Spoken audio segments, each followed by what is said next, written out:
जय श्री गणेश। नमस्कार, मैं आचार्य संजय द्विवेदी।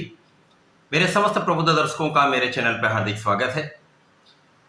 प्रिय दर्शकों, आज मैं आपके सम्मुख मिथुन राशि का जून माह का राशिफल लेकर उपस्थित हूँ।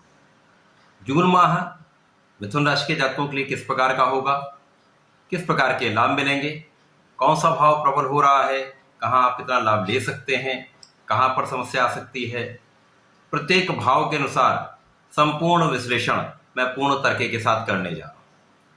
प्रिय दर्शकों, ये राशिफल आपके चंद्र राशि पर आधारित है।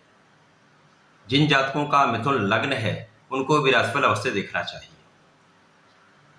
जून माह के प्रारंभ में जो ग्रहों की स्थितियां वो इस प्रकार होंगी। द्वितीय भाव में जहां पर कर्क राशि है, मंगल के साथ शुक्राचार्य होंगे। आपके पंचम भाव में केतु का गोचर होगा। यहाँ पर प्रारंभिक समय में चंद्रमा गोचर कर रहे होंगे। आपके भाग्य भाव में जो अत्यंत प्रबल स्थिति बनी वो शनिदेव हैं। इसी के साथ साथ आपका जो एकादश भाव है वहां त्रिग्रही योग चल रहा है, जहां पर गुरुदेव बृहस्पति हैं। लग्न तथा राशि के स्वामी बुध हैं तथा यहाँ पर राहु का गोचर चल रहा है। इसी प्रकार से आपके द्वादश भाव में जहां पर वृषभ राशि बनती है वहां पर सूर्यदेव का गोचर इस समय में चल रहा है।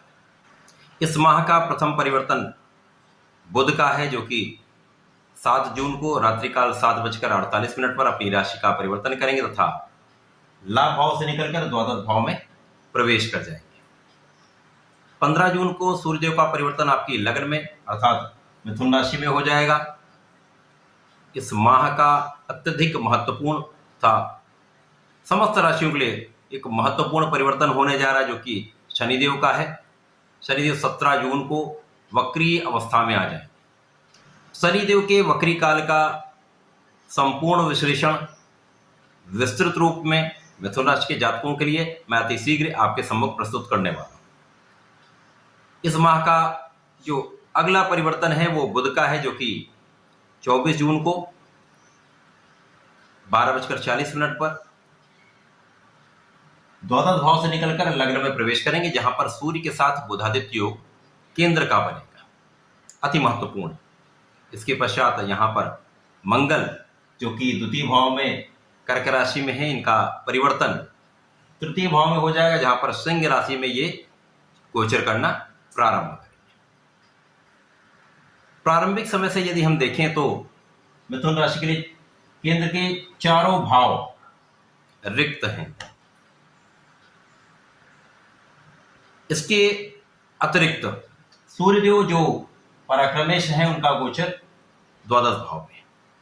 कहीं न कहीं ये जो समय चल रहा है वो एक स्थिरता का चल रहा है, कहीं न कहीं एक अनावश्यक तनाव का चल रहा है, अनावश्यक व्यय का चल रहा है।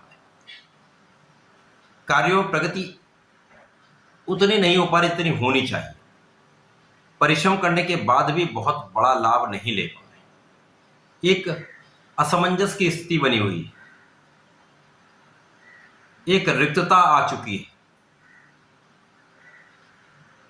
ऐसा लग रहा है कहीं कुछ कमी रह रही है, कारण आपके केंद्र के चारों भाव रिक्त हैं। उसके पश्चात जो आत्मबल के कारक हैं सूर्यदेव का द्वादश में होना, वो भी शुक्राचार्य की राशि, कहीं ना कहीं ये मुख्य कारण है। इसी के साथ साथ जो लग्न के स्वामी हैं उनका प्रारंभिक समय में आपके लाभ में होना, परंतु यहां पर ये राहु के प्रभाव में है। मेष राशि मंगल की राशि, इनकी मित्र की राशि भी नहीं है, परंतु यहाँ पर गुरुदेव का जो एक साथ मिल रहा है वो कहीं ना कहीं आपको संभालने वाला है, एक नियंत्रित करने वाला है।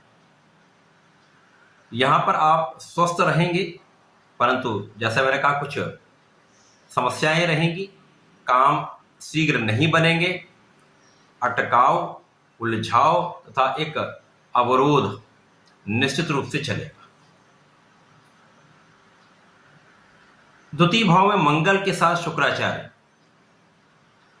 कर्क राशि में है, शुक्राचार्य की मित्र की राशि है। इसी प्रकार से मंगल जो नीच भाव में है, परंतु यहां पर इनका नीच भंग है, जिसके कारण द्वितीय भाव तो कहीं ना कहीं आपको लाभ दे रहा है, धन का आगमन हो रहा है।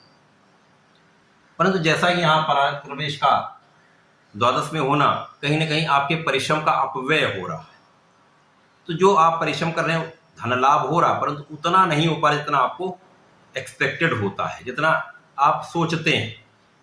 अनावश्यक व्यय भी हो रहा है। यहां पर धन का कुछ संचय आप कर पाएंगे, धन का आगमन होगा, परंतु कुछ स्थितियां अनावश्यक व्यय कराने वाली।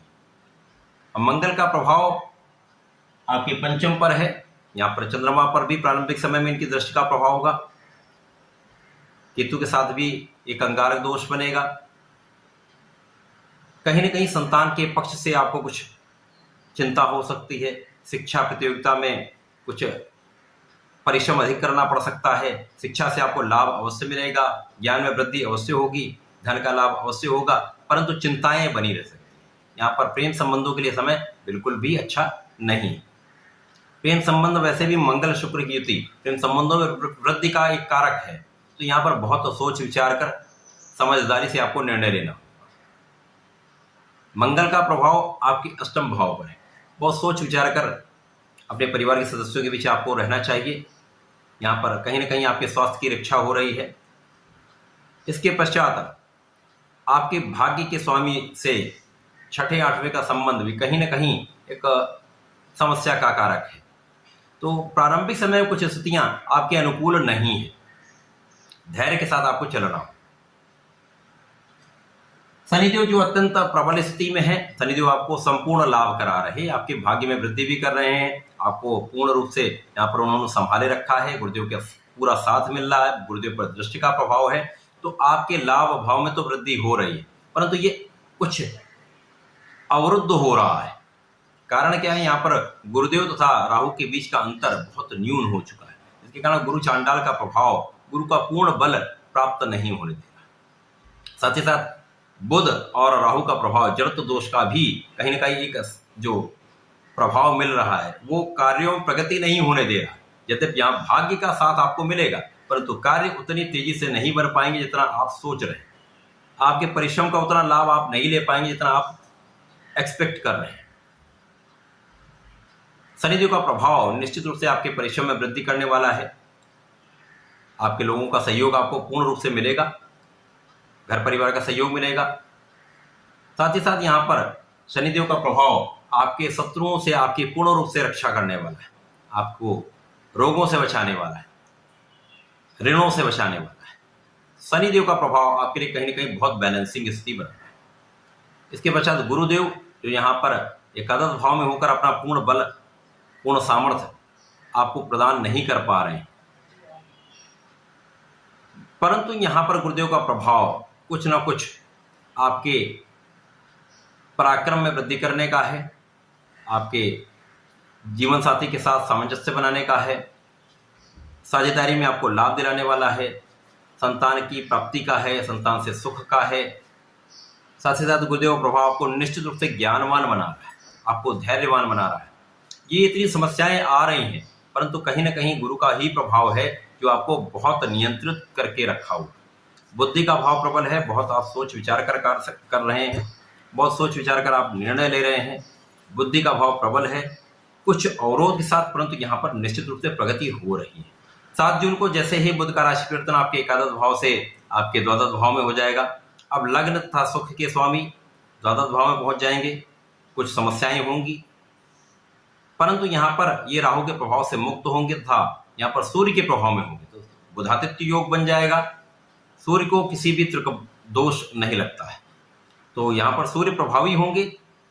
सूर्य के साथ बुधादित्य योग बनेगा, तो यहाँ पर निश्चित रूप से शत्रुओं का विनाश तय है। आप अपने कानूनी समस्याओं में विजयी होंगे। पीठ पीछे जो शत्रु आपको डिगाने का प्रयास कर रहे थे, अपयश का कारण बन रहे थे, उन सभी शत्रुओं पर आपकी विजय तय है। इसके पश्चात सूर्य का परिवर्तन जैसे ही आपके लग्न में हो जाएगा, अब यहां से आपके लग्न को प्रबलता मिलेगी। पराक्रमेश सूर्य जो नवग्रहों में राजा है, अत्यंत पराक्रमी भी है, अत्यंत बलशाली भी, सामर्थ्यवान है। यहाँ जब आपके लग्न में प्रवेश कर जाएं तो आपको बहुत प्रभावशाली बनाएंगे, आप बहुत कर्मठ भी हो जाएंगे, आपका प्रभुत्व बढ़ जाएगा, आपकी क्षमता बढ़ जाएगी, कई सौ गुना आपके सामर्थ्य में वृद्धि हो जाएगी, बल में वृद्धि हो जाएगी। तो निश्चित रूप से इस समय आप संपूर्ण रूप से लाभकारी स्थिति में आ चुके होंगे। सूर्य का प्रभाव आपके लग्न को प्रबलता देगा, रोगों से मुक्ति करेगा। आपके जितने भी कार्य, आपका कोई भी कार्य क्षेत्र है, उन सभी कार्य क्षेत्र में आपको सफलता दिलाने वाला। यहाँ पर सरकारी क्षेत्र से, यदि आप सरकार में हैं या सरकारी क्षेत्र में कार्य करते हैं, आपका कार्य क्षेत्र सरकार से संबंधित है, निश्चित रूप से इस समय आप प्रबल रूप से लाभ लेने वाले हैं। यदि सरकारी नौकरी का प्रयास करने वाले हैं तो यहाँ पर आपको लाभ मिलना प्रारंभ होगा। यहाँ पर आपको केवल और केवल अपने क्रोध पर नियंत्रण रखना होगा। अब सूर्य का प्रभाव चूंकि मित्र की राशि में, तो निश्चित रूप से इनका प्रभाव कई सौ गुना बढ़ जाएगा। इसके पश्चात इस माह का अत्यंत महत्वपूर्ण परिवर्तन शनिदेव का है, जो वक्री अवस्था में आ जाएंगे। 17 जून को जब ये वक्री अवस्था में आएंगे तो अष्टम की प्रबलता आपको प्राप्त होगी तथा भाग्य की प्रबलता तो आपको प्राप्त हो ही रही। निश्चित रूप से इस समय में आपका विशिष्ट ज्ञान प्रबल हो जाए, अध्यात्म में वृद्धि हो जाएगी, आपकी रक्षा शनिदेव करेंगे। साथ ही साथ यहाँ पर आपका पूर्वानुमान बहुत अच्छा हो जाएगा, रिसर्च आपका बहुत अच्छा हो जाएगा। सोच विचार कर यदि कुछ भी आप करेंगे, विचार करके करेंगे, वहां आपको भाग्य का साथ भी मिलेगा, सफलता भी मिलेगी। शनिदेव का परिवर्तन अत्यंत महत्वपूर्ण है। इसके बारे में संपूर्ण विश्लेषण मैं शनिदेव के वीडियो में करूंगा। इसके पश्चात जो महत्वपूर्ण परिवर्तन है वो बुध का है, जो द्वादश भाव से निकलकर लग्न में प्रवेश करेंगे। अब यहाँ पर सूर्य और बुध का बुधादित्य योग लग्न में बनेगा। अभी तक जो प्रारंभिक स्थिति में आपने देखा कि केंद्र के चारों भाव खाली थे, 24 जून को ऐसी स्थिति बनेगी कि लग्न में ही सबसे बड़ा प्रबल राजयोग का निर्माण यहां पर हो जाएगा। अब यहां पर क्या है, सूर्य भी हैं, बुध भी हैं, जो लग्न और सुख के स्वामी हैं। सूर्य पराक्रमेश है तथा नवग्रहों में राजा है। केंद्र का बुधादित्य योग जो कि लग्न में बन रहा है, संपूर्ण रूप से आपको सफलता देने वाला है, धन प्राप्ति कराने वाला है, लाभ की प्राप्ति कराने वाला है, कार्यक्षेत्र सफलता देने वाला है, कार्यक्षेत्र नाम कराने वाला है, नई नौकरी का अवसर दिलाने वाला है, व्यापार में वृद्धि कराने वाला है, साथ ही साथ सरकारी नौकरी के प्रयास संपूर्ण सफलता देने वाला है। क्योंकि यहाँ पर कई ऐसे राजयोग बन जाएंगे जो आपको संपूर्ण रूप से लाभ देंगे। यहाँ पर शनिदेव का अत्यंत प्रबल स्थिति में शश योग में होना, गुरुदेव का मित्र की राशि में प्रबल अवस्था में होना, साथ ही साथ यहाँ पर सूर्य और बुध का बुधादित्य योग आपके लग्न में होना, बहुत प्रबल राजयोग। इसी के साथ ही साथ इस माह में सूर्य की राशि में मंगल का परिवर्तन 30 जून को हो जाए। अब मंगल जो लाभ के भी स्वामी है और षष्टम के स्वामी होकर पराक्रम के भाव में जाएंगे। यहाँ पर सूर्यदेव की राशि है, सूर्य के साथ अतिमित्र भाव में होते हैं, यहाँ तात्कालिक मैत्री में है। इसी प्रकार से पराक्रम के कारक हैं, पराक्रम के भाव में होकर आपके भाग्य की प्रबलता आपको प्रदान करें। तो शनिदेव तो जो आपको भाग्य प्रबल कर ही रहे हैं, ये भाग्य की प्रबलता कई गुना और बढ़ जाए। यद्यपि यहाँ पर कुछ भाई बहनों के साथ कुछ तनाव की स्थिति बन सकती है, आपसी मतभेद हो सकते हैं, परंतु सहयोग तो प्राप्त होगा। निश्चित रूप से यहाँ पर लोगों का, भाई बहनों का सहयोग आपको प्राप्त होगा। यहाँ इस माह के मध्य भाग से लेकर अंतिम भाग तक ये माह आपके लिए अत्यंत महत्वपूर्ण हो जाएगा। आपके लिए कई ऐसे राजयोग बन जाएंगे जिसके कारण आप सफलता की प्राप्ति करेंगे, भाग्य वृद्धि से आपको लाभ मिलेगा, कार्यक्षेत्र अत्यंत प्रबल हो जाएगा, कार्यक्षेत्र में सफलता भी मिलेगी तथा यहाँ पर निश्चित रूप से पदोन्नति का, मन चाहे स्थानांतरण का, साथ ही साथ यहाँ पर आपके यश वृद्धि का योग निश्चित रूप से बनेगा। तो ये माह अत्यंत महत्वपूर्ण है, इसका लाभ आपको अवश्य लेना चाहिए। निरंतर परिश्रम आपको करना चाहिए, अपने कार्यक्षेत्र में लगे रहना चाहिए। पूर्ण निष्ठा के साथ यदि कोई कार्य करेंगे सफल अवश्य होंगे। धैर्य अवश्य रखना होगा। प्रारंभिक समय में स्थितियां अनुकूल नहीं है तो यहाँ आपको धैर्य रखना होगा। मिथुन राशि के जातकों के लिए मैं सदैव कहता हूँ, आपको नियमित रूप से गणपति महाराज की सेवा करनी चाहिए, उनकी आराधना करनी चाहिए, उनके मंत्रों का जप करना चाहिए। ओम गंगणपतये नमः का यदि नित्य एक माला का जप करते हैं तथा प्रत्येक बुधवार को संकनाशम श्री गणेश स्तोत्रम का पाठ करते हैं, पीले पुष्प का अर्पण करते हैं, दूर्वा का अर्पण करते हैं, भोग लगाते हैं, तो 100% बहुत कुछ संकट दूर हो जाएंगे, लाभ की वृद्धि हो जाएगी। तो ऐसा कहने इसका लाभ लें। धन्यवाद, नमस्कार।